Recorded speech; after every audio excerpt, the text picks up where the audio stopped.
Idealize, Você já entra falando, invista, tá? realize, coordene, empreenda. Agora na 88, o estímulo que você procurava para realizar o seu projeto. Questão de oportunidade, com Henrique Torres. Boa noite, André. Boa noite, ouvintes da 88 FM. Estamos aqui hoje, sexta-feira, 18 de novembro, programa Questão de Oportunidade, número 18. Estamos hoje aqui com a presença ilustre aqui do nosso amigo Luiz Carlos Viana, o Binga, da Binga Elvis Confecções. Binga, boa noite. Boa noite, ouvintes.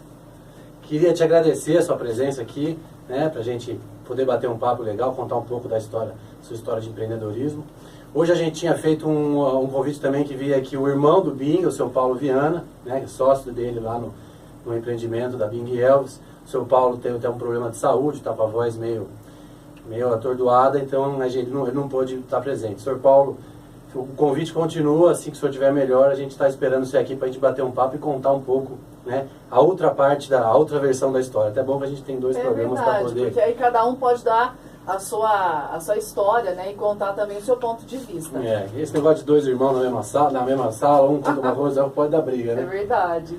Sabe que pesquisando sobre isso, Henrique, sobre sociedade, né, principalmente entre irmãos, o Sebrae fez uma seguinte pergunta, eu gostaria até que você já pensasse sobre isso, Binga.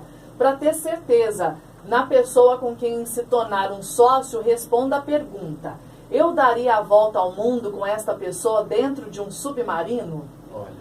Então tá aí para refletir. E essa história de sociedade é legal, eu pesquisei um tema interessante hoje. Tem muita gente que sabe, mas é uma curiosidade que muita gente não sabe. Tem uma história de sociedade interessante, que é a história da Adidas, né? Da Adidas e da Puma. A Adidas, para quem não sabe, é uma marca alemã, né? Que nasceu na década de 40, na Alemanha. Mas antes, ela vinha da sociedade de dois irmãos, que eles tinham uma fábrica de sapatos esportivos, na década de 30, e eles vendiam para outros lugares do mundo tal, e na época eles apoiavam o Hitler, né, os irmãos. E mesmo assim eles acabaram vendendo os calçados deles para um esportista americano que foi disputar a Olimpíada de 36, e ele ganhou 4 medalhas, foi que fez um sucesso grande para a marca deles. E logo depois acabaram se desentendendo, separaram, ficou aquele clima chato e tal.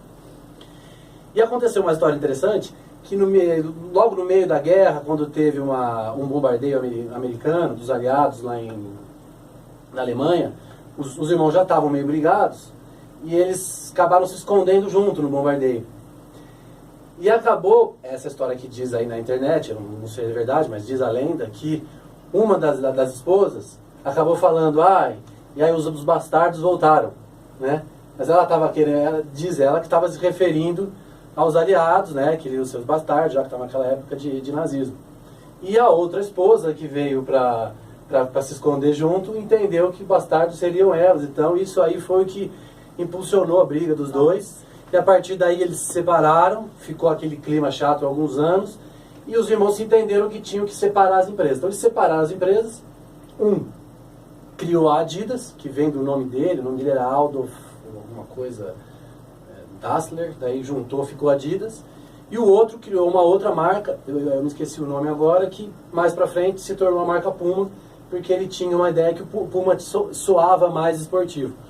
A partir daí a guerra entre as marcas foi uma coisa assim que durou décadas e décadas, ficaram um tempo com essa rivalidade impressionante, as duas marcas alemãs. A Adidas se desenvolveu mais, é uma empresa que acabou ficando um pouco maior, mas a Puma nos últimos 20 anos aí deu um salto grande, conseguiu invadir vários clubes, vários esportistas, a marca se desenvolveu bastante, e recentemente, em 2009, né, fazem 7 anos, mas contando a história deles é muito longa, eles conseguiram fazer as pazes, fizeram até um jogo amistoso, né, na Puma contra a Adidas, né, dos atletas patrocinados por uma, para tentar simbolizar essa questão da marca, porque enquanto eles ficaram brigando, surgiu a Nike, daí a Nike dominou o mercado. Ela dominou, é verdade. Enquanto eles estavam numa guerra, veio outro e aproveitou, né? Mas essas histórias de sociedade, elas são normalmente, a maioria das histórias acabam saindo em briga, separação, principalmente entre irmãos. A história do Binga com o Paulo já é uma história diferente. Eles são irmãos que começaram junto um negócio também, não herdaram nada de família para ter que administrar e fazer divisão de bens, e começaram a trabalhar juntos. E daí montaram aí um empreendimento que é sucesso até hoje. Tem quantos anos a empresa de vocês já, Binga? 27. 27 anos, a empresa consolidada, podemos dizer aí que é a maior loja de confecções aqui da cidade, se não aqui da região. E eu queria saber de você essa questão de sociedade, né? Tendo visto essa história da Puma, né? Esse fato que a André colocou pra gente, o que você me fala, a questão de sociedade com o irmão? Como é que vocês conseguiram lidar para que tivesse esse sucesso e vocês conseguissem manter esse relacionamento bom que vocês têm entre vocês, entre as famílias? Como é que foi isso nesse empreendimento de vocês? Muito bem, eu vou começar com a pergunta do submarino. O submarino, se fosse preciso começar a sociedade hoje, eu estaria pronto para isso. Iríamos iniciar tudo como foi feito em 1989, dia 4 de outubro, quando iniciamos a Binga Confecções e hoje Binga e Elvis Confecções, com os mesmos sócios. Olha que ótimo. E nesse período, vamos dizer, nos primeiros 10 anos de empresa, 5 anos de empresa, tiveram desentendimentos, aquelas dificuldades de divisão de negócio, tiveram isso? Como é que você fez para superar isso? Conta pra gente. Olha, eu entendo que a gente não tem problema, a gente tem dificuldades. E toda pessoa que tem uma certa disciplina, ela consegue superar as dificuldades. Então, aquelas que nós tivemos foi para o nosso crescimento. É isso aí. E as diferenças? Porque eles dizem também, inclusive esse mesmo documento do Sebrae, que a sociedade ela é como um casamento. E todo casamento tem as diferenças e, como você disse, as dificuldades. As diferenças, porque cada pessoa ela tem um ponto de vista sobre um determinado assunto. É onde muitas vezes no casamento, marido e mulher, eles brigam, né, por certas situações até mínimas. Como vocês encararam isso e têm encarado dentro de uma sociedade? A sociedade, o ponto principal, chama-se confiança. E o segundo ponto, organização. Uma empresa organizada, ela tem muita facilidade de se prosperar. E na sociedade, nós podemos dizer que é a mesma coisa.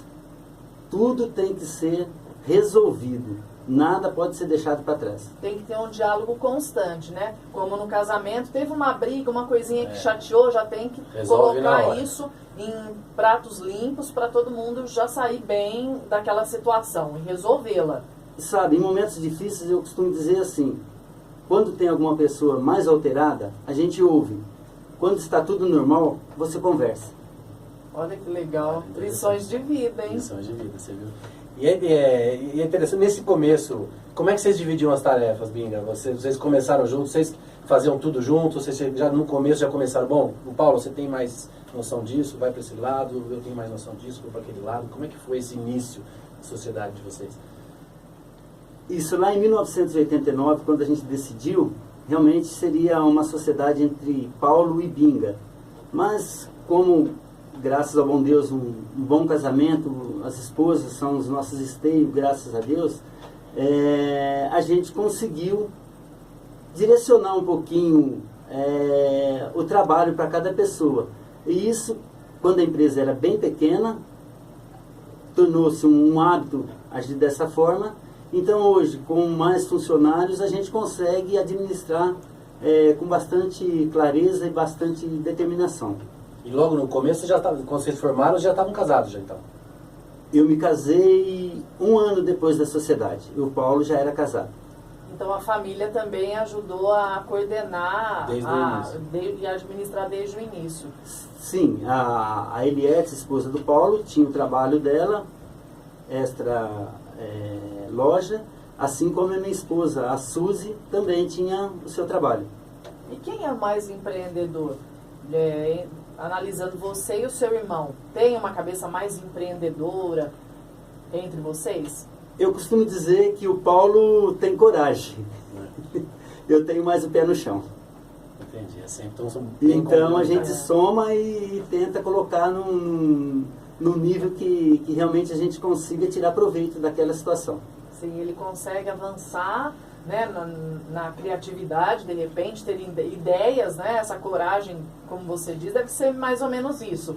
Né, vamos fazer tal coisa, e de repente você mostra para ele, ó, isso aqui ainda não, vamos com calma, né? Esse pé no chão seria isso, né? Sim, ele lança a ideia e pede para eu correr atrás. Ah, legal. Então quer dizer, a ideia da Binga Confecções veio do Paulo? Olha, 90% da ideia do Paulo. É a visão do Paulo. Daí ele falou assim, vamos chamar meu irmão que é mais pé no chão, porque Isso, senão eu vou voar muito. Eu vou voar muito, senão vamos começar a contar. Eu acho que foi uma oportunidade boa, que eu tinha uma parte de conhecimento extra São José, que eu, na época, eu residia em São Paulo, e ele viu um campo legal de ser explorado aqui em Rio Pardo. Propôs à sociedade, nós conversamos e achamos que seria uma boa ideia, e ela está viva até hoje.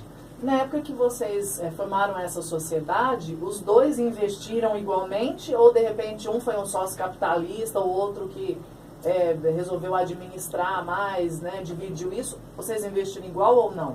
Não, foi um investimento por igual. Até tenho a oportunidade de dizer para vocês que o Paulo vendeu um telefone de linha fixa e eu vendi um Voyage. Olha. Na época, em 89, eu vendi um Voyage ano 83. Como Foi era, o começo da você vê sociedade. como que era a valorização da linha telefônica. É isso que eu ia perguntar. Na época você vendia ali a telefone? Eu não sei dizer o final do valor, mas era 15.